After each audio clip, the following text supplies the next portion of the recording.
அனைவருக்கும் அன்பு வணக்கம். நான் உங்கள் அன்பு தோழன் சரவணன் PV. தாரின் ஞான புலம்பல். நீயே உனக்கு சொந்தமில்லை, எதற்கு இந்த ஆர்ப்பாட்டம், எதற்கு இந்த ஆடம்பரம்?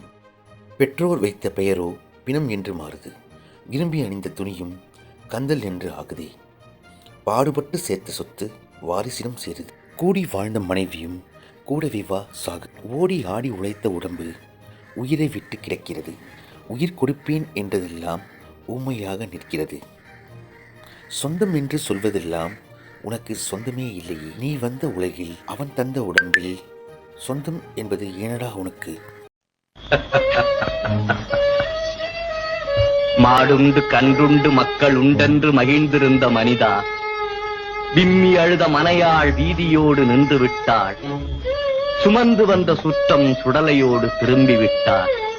இப்போது உனக்கு பேரங்கே, பெரிய தனமெங்கே, ஊரங்கே, உறவெங்கே? நீ எரிந்து விட்ட சாம்பல். இருந்தபோது சிம்மாசனம், இறந்த பிறகும் ஒரு மேடையா? முடி சார்ந்த மன்னரும் முடிவில் ஒரு பிடி சாம்பலாவார்.